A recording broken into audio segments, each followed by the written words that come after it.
Our YouTube channel medical and nurses hub. आज हम बात करने वाले हैं यूपीयूएमएस में जो 600 से ज़्यादा स्टाफ नर्स की वैकेंसी निकली है, उस पोस्ट में आपका पेपर कैसा आता है।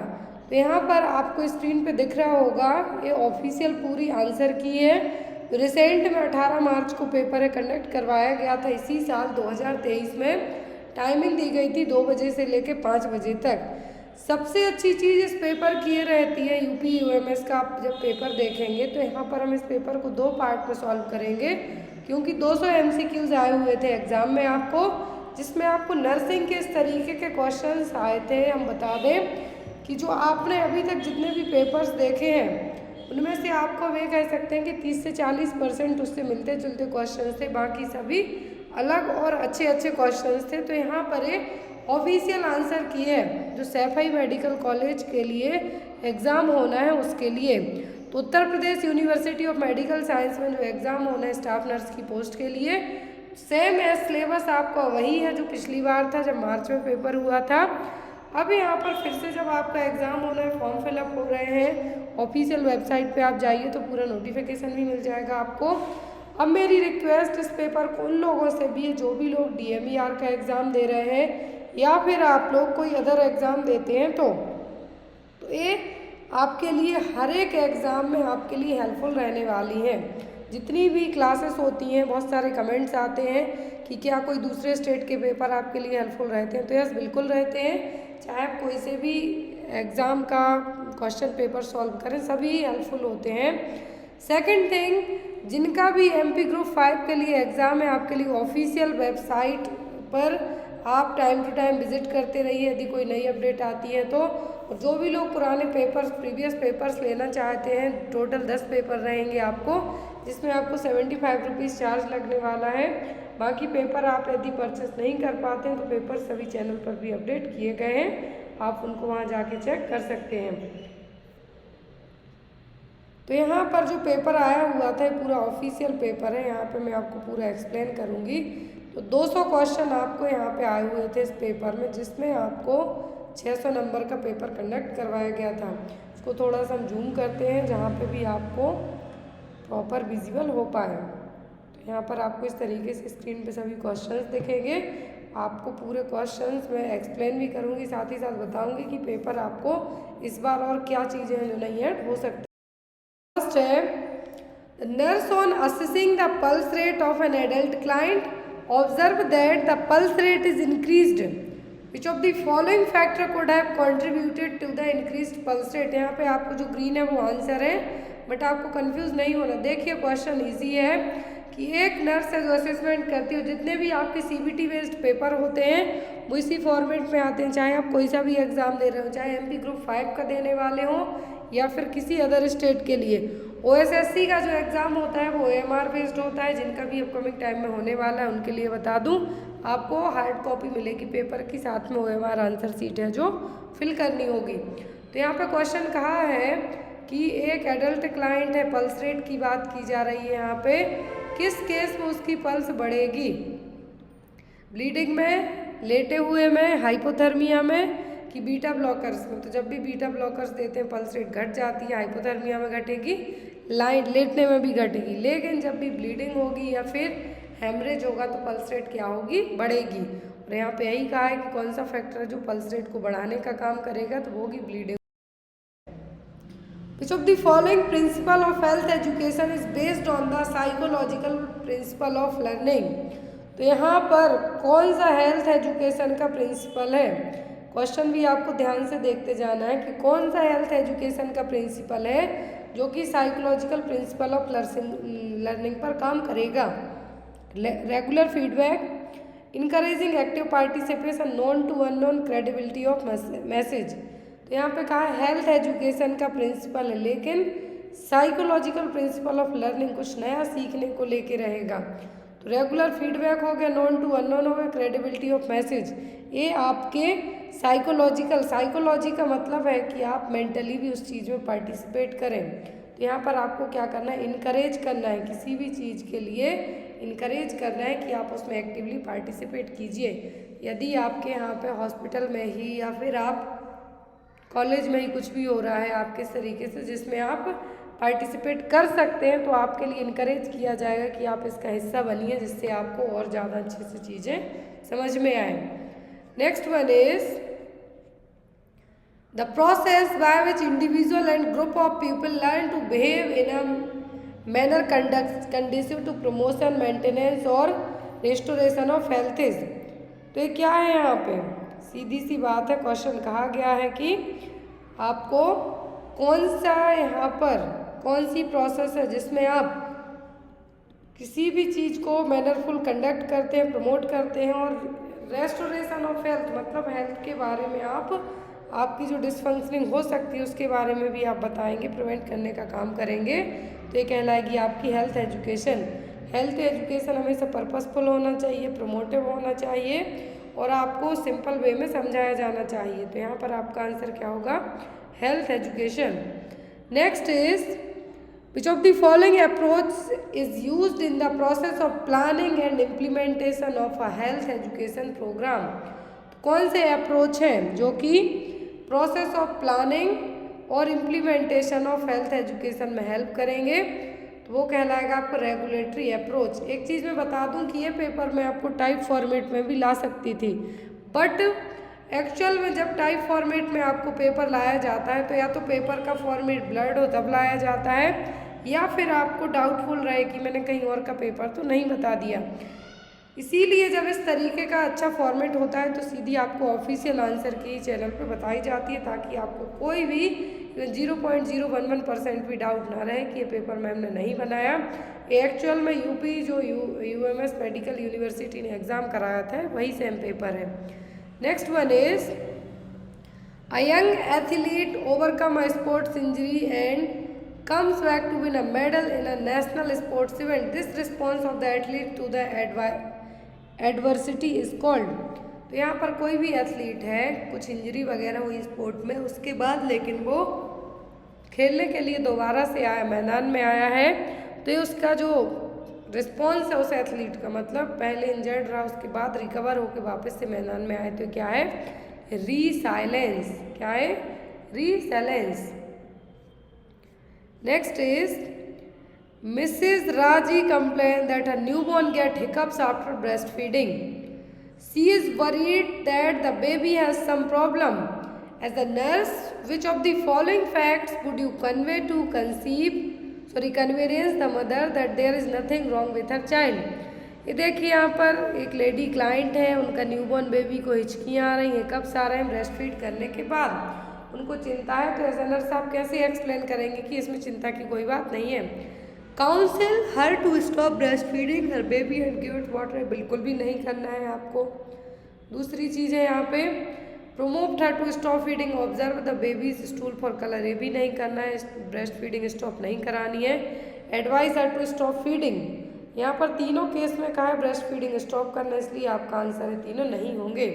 यहाँ पे आपको कहना है कि it is a normal physiological response and does not indicate any disease. हिचकी आना कॉमन है बच्चों को फीडिंग करने के बाद, तो यहाँ पर आपको क्या कहना है कि ये फिजियोलॉजिकल रिस्पॉन्स है न्यूबॉर्न बेबी का, और इसमें आपको चिंता की कोई बात नहीं है।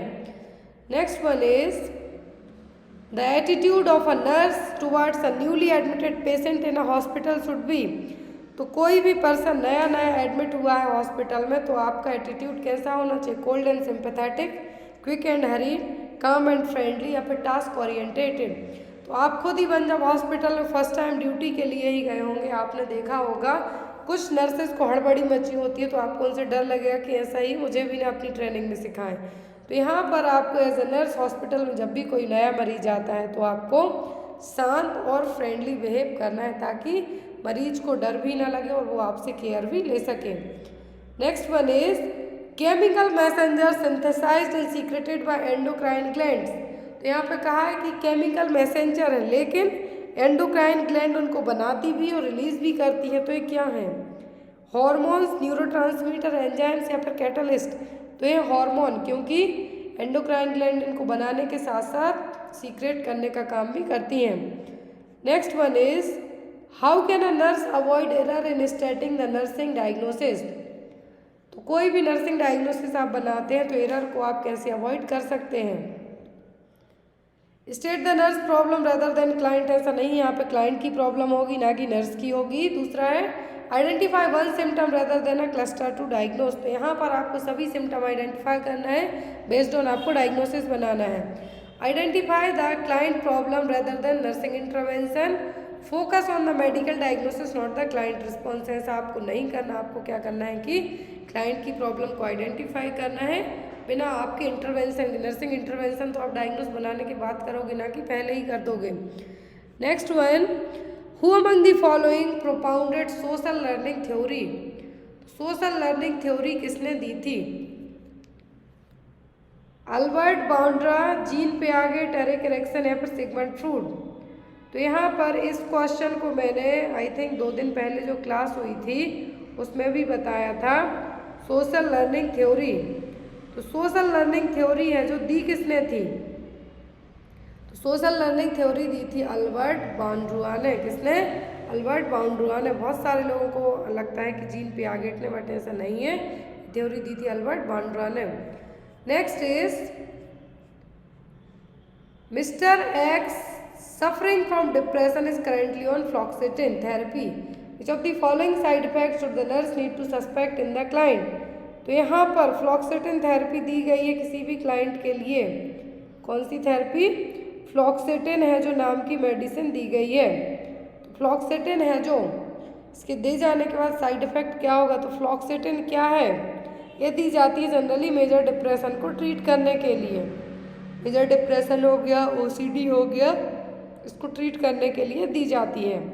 तो अब यहाँ पर जब फ्लॉक्सेटिन दी गई है, प्रोजेक्ट दिया गया है, तो इसका साइड इफेक्ट क्या होगा? डिक्रीज द लिबिडो, मतलब आपके सेक्स करने की क्षमता को ये कम करेगा। तो यहाँ पर आपका आंसर क्या होगा? It can decrease the libido. Next is all of the following are the parts of an Ambu bag except. Ambu bag में पॉप ऑफ बॉल्व होगा, ऑक्सीजन इनलेट होगा, एयर इनलेट होगा, ऑक्सीजन ट्यूबिंग्स नहीं होंगी। Next is which of the following is a teacher-centered method where organized clinical instruction is given to a small group of students in the presence of a patient? तो teacher-centred method है यहाँ पर, जिसमें आपको clinical instruction दिए जाएंगे, एक small group रहेगा स्टूडेंट का, पेशेंट के बाजू में रहेगा। तो ये क्या है? होगी आपकी बेड साइड क्लिनिक। जब आप हॉस्पिटल में जाते हैं अपनी ट्रेनिंग के टाइम पे, तो आपके टीचर होंगे, हॉस्पिटल की एक स्टाफ नर्स होगी, सीनियर हो सकती है, जूनियर हो सकती है, स्पेशली सीनियर रहती हैं, और आपको वहीं खड़ा करके कुछ भी क्लिनिकल प्रोसीजर बताया जाता है, तो वो कहलाती है आपकी bed side clinic. Next is select the most appropriate antonym of the word in the brackets to fill in the blank. Water is one of the most commodities sold. Costly, cheap, clean या फिर adulterate. तो water क्या है? एक most adulterated commodities है। Next one, which of the following is not a distinctive feature of the family system. तो family system emotional based रहेगी, universality होगी, इन्फ्लुएंसिव होगी, लेकिन डिसऑर्गेनाइजेशन इसमें नहीं देखने को मिलेगा। कोई भी फैमिली है जो ऑर्गेनाइज्ड होनी चाहिए, ना कि disorganised. Next is 1000 gram is equal to how many pound. तो यहाँ पे आपको कन्वर्ट करना है कि 1000 ग्राम कितने पाउंड और एलवी के बराबर है। तो ये 2.2, कितना? 2.2। Next is persistent diarrhoea refers to the. तो परसिस्टेंट डायरिया रेफर किया जाता है जब डायरिया 14 दिनों से ज़्यादा का हो जाए। डायरिया लास्ट फॉर 14 डेज और मोर, क्या है? 14 दिनों से ज़्यादा का हो जाए तब। ब्लड आए तो मेलेना इसको आप कहेंगे। Next is who among the following have the popular definition of personality that describe it as the dynamic organization within the individual of those psychophysical systems that determine his unique adjustment to his environment. Question देखिए आप, personality की वो definition जिसमें कहा है कि एक dynamic organisation है जिसमें इंडिविजुअल अपने साइकोफिजिकल सिस्टम्स के साथ साथ अपने इन्वायरमेंट के प्रति भी एडजस्ट करने का काम सीखेगा। तो ये दी थी आपको गॉर्डन एल्पर्ट ने। किसने? गॉर्डन एल्पर्ट। नेक्स्ट इज, जैसा मैंने आपको स्टार्टिंग में ही कहा था कि ये पेपर इतना मतलब इस तरीके से आया था कि आपने ऐसे क्वेश्चन है जो कुछ पेपर में देखे भी नहीं होंगे। हो सकता है इस बार भी आपको इसी तरीके का पेपर आए।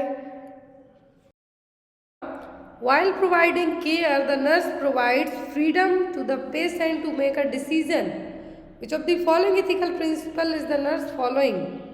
जब भी आप पेशेंट को केयर प्रोवाइड कराते हैं तो यहाँ पर पेशेंट को आप ये आज़ादी देते हैं कि आपको फ्रीडम है अपनी केयर करवाने की। तो ये कौन सा प्रिंसिपल है? कहलाएगा आपका ऑटोनॉमी प्रिंसिपल। कौन सा? Autonomy principle. Next is first aid nurse should know the all type of bandaging and their utilisation. तो बैंडेज का यहाँ पर कोई भी तरीके की बैंडेज हो तो क्या यूज़ है? Cover, support, immobilise the wound और इंजर्ड पार्ट। तो यहाँ पर कोई भी बैंडेज होती है तो किसी भी पार्ट को कवर करने के लिए, सपोर्ट करने के लिए, वुंड और इंजर्ड एरिया को इमोबिलाइज करने के लिए यूज़ की जाएगी। यहाँ पर ऑप्शन में अलग अलग 3 पॉइंट दिए हुए हैं, इनको लेकिन एक को मिला दिया तो आपका आंसर सही बन जाएगा। Next is what is the orthostatic hypotension.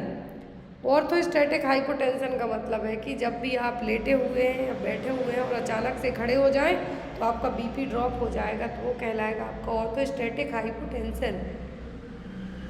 Healthy individual changes from a lying to sitting and then standing position, there is sudden drop in BP. आप लेटे हुए हैं, अचानक से बैठते हो, बैठ के खड़े होते हैं तो आपका बीपी ड्रॉप डाउन होगा, तो ये कहलाएगा आपको orthostatic hypotension. Next one, the Cooch Behar trophy is India's national cricket tournament for. Cooch Behar trophy है जो इंडिया की नेशनल क्रिकेट टूर्नामेंट ट्रॉफी है, किस एज ग्रुप के लिए है? तो ये अंडर 19 प्लेयर्स के लिए। किसके लिए? अंडर 19 प्लेयर्स के लिए। Next one, during home visit community health nurse should give priority to antenatal mothers who. ये देखिए होम विजिट के टाइम पर आप as a community health nurse priority किस एंटीनेटल मदर को देंगे? Attend antenatal clinic regularly, is multipara lives near an antenatal clinic या फिर प्रीमीपैरा। तो ऐसे केस में जो रेगुलर जा रही है उसको आप बाद में दे सकते हैं। मल्टीपैरा को ऑलरेडी नॉलेज है अपनी प्रेगनेंसीज को लेके क्योंकि प्रीवियसली रह चुकी हैं, जिसके पास एंटीनेटल क्लिनिक है वो भी जा सकती है। लेकिन जो प्रीमीपैरा है, फर्स्ट टाइम प्रेग्नेंट हुई है, आपको एक है जो उसको सबसे पहले देनी है। ऐसा नहीं कि बाकी को नहीं देना, बाकी को भी देना, बाकी को लेकिन आप बाद में दे सकते हैं। Next is in every state the examination for general nursing and midwifery courses are conducted by. तो हर एक स्टेट की जनरल नर्सिंग मिडवाइफ के लिए जो एक तरीके से हमें काउंसिल होगा तो वो क्या होता है? State nursing council. एमपी का है, राजस्थान, यूपी, बिहार सभी जगह का अलग अलग है। आईएनसी है फिर जो पूरे इंडिया के लिए है। Next is nurse is collecting history from an antenatal mother, this is her third pregnancy, she has had 2 pregnancy losses, once at 8 weeks and the other one at 28 weeks. Nurse would document her obstetric scoreage. Question देखिए यहाँ पे कहा है कि third pregnancy मतलब 3 बार pregnant हो चुकी है। She has had 2 pregnancy losses मतलब पहले उसकी 2 प्रेगनेंसी लॉस हुई है, कोई 8 वीक में, दूसरी हुई 28 वीक में। तो यहाँ पर क्या कहा गया है कि एक 28 वीक में है और एक यहाँ पर 8 वीक में। तो यहाँ पर जो प्रेगनेंसी क्या है? जो प्रेगनेंसी है जो 8 वीक की और 28 वीक की है और एक बार प्रेग्नेंट है, तो ग्रेविडा का स्कोर क्या होगा? यहाँ पर ग्रेविडा का स्कोर यहाँ पे क्या हुआ आपका? 3 बार। एक बार अबॉर्शन हुआ क्योंकि 8 वीक 20 वीक के पहले का कंसीडर अबॉर्शन में किया जाता है। दूसरी कहा है कि 28 वीक में रही मतलब प्रीटर्म हो गई है। तो अब यहाँ पे आप जीटी पहले स्कोर कैसे निकालेंगे? तो 3 बार प्रेग्नेंट हुई तो G3 ग्रेविडा 3 टाइम्स, P मतलब प्रीटर्म हो गया, यहाँ पर ये मतलब अबॉर्शन हो गया। तो एक 28 वीक में हुई है तो मतलब ये क्या है? प्रीटर्म, और एक हुआ अबॉर्शन। तो यहाँ पर आपका आंसर है G3 P1 A1। Next one is model of curriculum developed as the following components: specifying major educational goals, objective and domains, curriculum designing, curriculum implementation and evaluation। तो ये किसने दिए हैं मॉडल के कंपोनेंट? ये दिए sellar, excellent and Lewis model ने। Next is the bony swelling of the distal interphalangeal finger joint seen in osteoarthritis is called.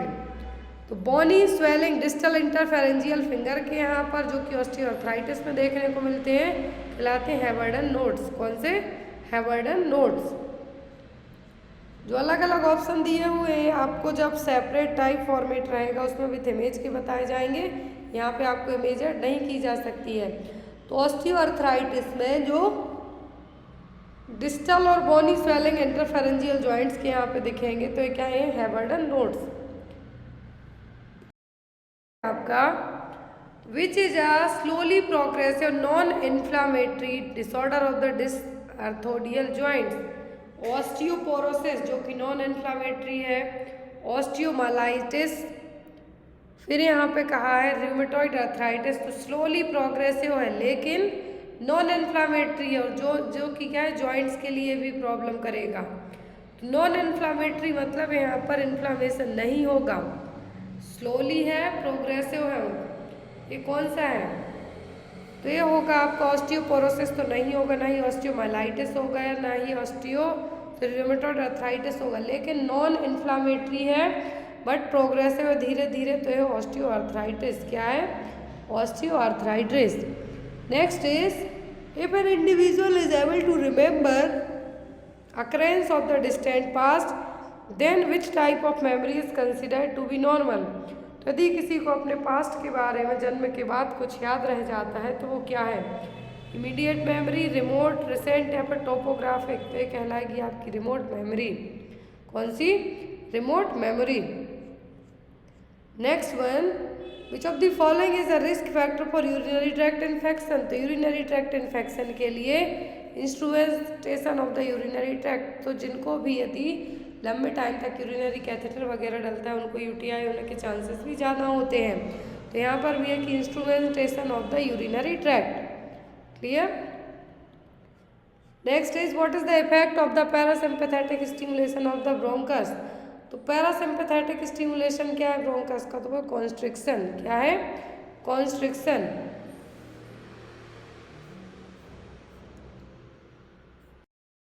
Value निकालना है तो यहाँ पे आप इसका स्क्रीनशॉट ले लीजिए ताकि आपको इसी तरीके का कुछ और आता है तो आप उसको मार्क कर पाएँ।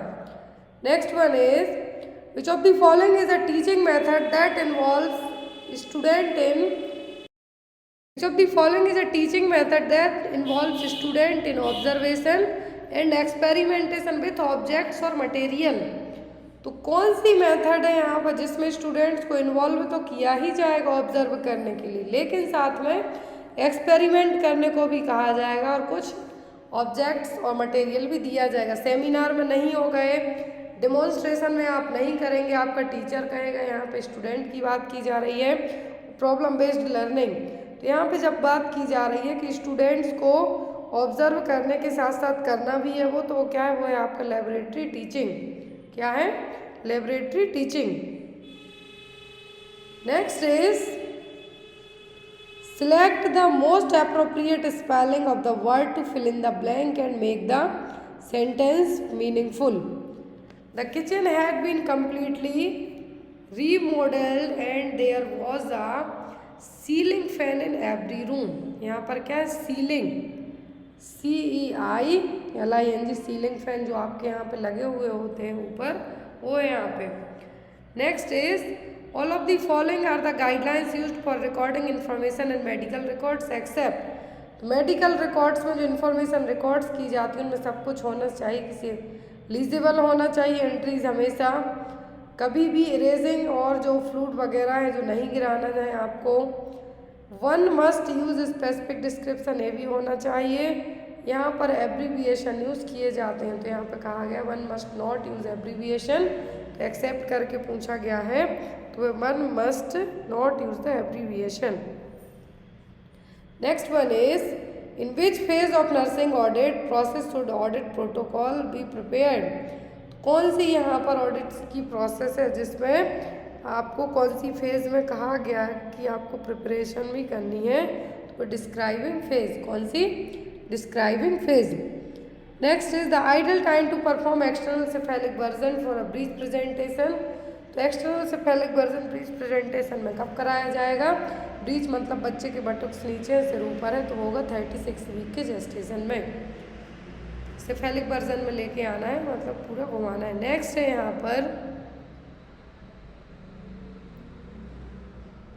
यहाँ पे आपको एक हिंदी में क्वेश्चन दिया हुआ है।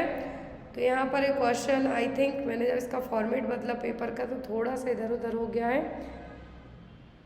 नेक्स्ट क्वेश्चन हम देखेंगे, which of the following is the correct set of step is removing the suture. Suture को रिमूव करने का सही तरीके क्या है?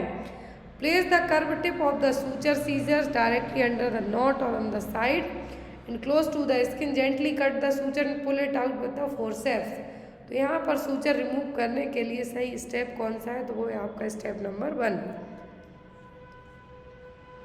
फिर यहाँ पर 2 नंबर दिए हुए हैं, 30% and 40% more than third number. तो यहाँ पर नंबर निकल के आएगा रेशियो में, वो क्या होगा? 13/14। Next is intrapersonal communication is a powerful form of communication it occurs. तो इंट्रापर्सनल एक होता है इंटर, मतलब 2 लोगों के बीच में, लेकिन यहाँ पे कहा है कि किसी एक इंडिविजुअल के बीच में ही चल रहा है, वो कम्युनिकेशन क्या है? इंट्रापर्सनल। इंटर और इंट्रा दोनों में यही एक अंतर है। Next is which of the following option is associated with Young's rule. तो यंग्स का रूल किसके लिए यूज़ किया जाता है? यंग फॉर्मूला होता है पीडियाट्रिक ड्रग डोज को कैलकुलेट करने के लिए। किसके लिए? पीडियाट्रिक ड्रग डोज को कैलकुलेट करने के लिए। नेक्स्ट इज एक ऊपरी और निचले शहर वाले महानगर के ऊपरी हिस्से में खड़ी दीवार इनलेट और आउटलेट चैनल के साथ। यहाँ पर आपको बताना है कि सही पॉइंट क्या है। तो निकल के आया आपका यहाँ पे Lothal. Next is select the most appropriate meaning of given items. तो यहाँ पे एक मुहावरा दिया है, उसका आपको आंसर बताना है। हार्ट ऑफ गोल्ड मतलब काइंड एंड जेनरस। क्या है? कहते हैं सोने का हृदय है तुम्हारा, तो उसका मतलब क्या है? बहुत ज़्यादा दयालु है। Next is which of the following is an essential component for the absorption of fat soluble vitamin and complex lipid. तो यहाँ पर एसेंशियल कंपोनेंट्स कौन से जो फैट सॉल्युबल विटामिन और लिपिड्स को एब्जॉर्ब करने में हेल्प करेंगे? तो मिसेल्स। क्या है? Micelles. Next one, which organ helps to prevent choking while eating and drinking. तो जब आप कुछ भी खाते पीते हैं या ड्रिंक करते हैं तो कौन सा ऑर्गन है चोक करने में हेल्प करेगा? तो वह आपका लैरिंग्स और वॉइस बॉक्स। क्या है? Larynx. Next is which of the following statement is correct with respect to nutrition. तो न्यूट्रिशन को लेके सही पॉइंट क्या है? तो वो है आपका carbohydrate, protein and fats are the major food groups. Fat, carbohydrate, protein major food groups में आएंगे। फर्स्ट के sugar and salt must be added extra to the diet, बिल्कुल कम रखना है ना कि ज़्यादा। फिर यहाँ पे कहा है vegetable oil must be replaced by saturated food, तो ये भी नहीं करना है। Healthy snacking include chips and cookies. तो हेल्दी स्नैकिंग में सब नहीं आएंगे, इसमें स्प्राउट्स वगैरह आ जाएंगे। तो यहाँ पर आपका आंसर क्या होगा न्यूट्रिशन को लेके सही की कार्बोहाइड्रेट, फैट, प्रोटीन, ये मेजर फूड ग्रुप है। Next is a patient is entered to an orthopedic ward with a plaster cast applied to his lower limb. The patient experienced decreased sensation and cold feeling in the toes of the affected leg. The nurse in charge forgets to assess frequently and document his condition in the nurse notes because one of the patient in that ward experienced a cardiac arrest during shift. Nurse fails to carry out assigned work. The act of the nurse can best described as। सीधी सी बात, orthopaedic ward में मरीज admit है, plaster card लगा हुआ है।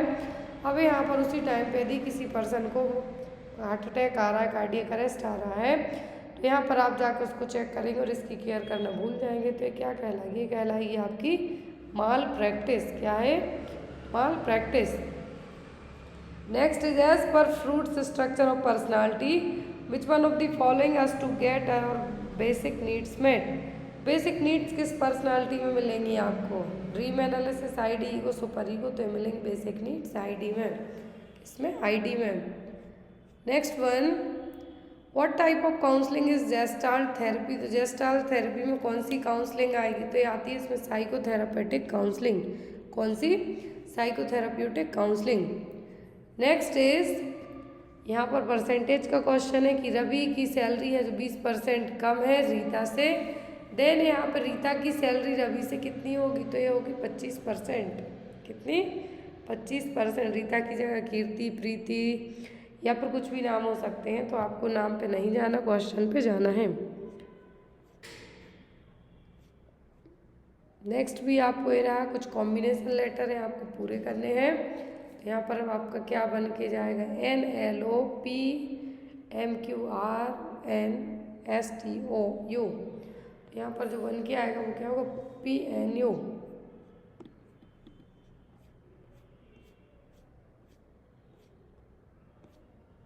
इसका जो answer है आप कमेंट बॉक्स में। एक्चुअल में यहाँ पे है तो 150 क्वेश्चन, 150 क्वेश्चन, बट कुछ क्वेश्चन आपके नॉन नर्सिंग सब्जेक्ट से भी है, नर्सिंग से भी हैं। तो यहाँ पर अब जो बचे हुए क्वेश्चन हैं आपको एक ही क्लास में करवाए जाएंगे। और PDF आपको जो भी लोग यूपी के special NHM CHO UPSSC staff nurse के पेपर्स लेना चाहते हैं तो वो मुझे डायरेक्ट मेरे व्हाट्सएप पे कांटेक्ट करके PDFs को ले सकते हैं, क्योंकि ये जो इस तरीके के पेपर है आपको PDF में ज़्यादा बेटर तरीके से एक्सप्लेन रहेगा। सॉरी, एक्सप्लेन नहीं हमें कहेंगे, समझने में भी आएगा और आपको लेंथी क्वेश्चन है तो आपको वो ईजी भी लगने लगेंगे। So thank you for watching us, bye bye.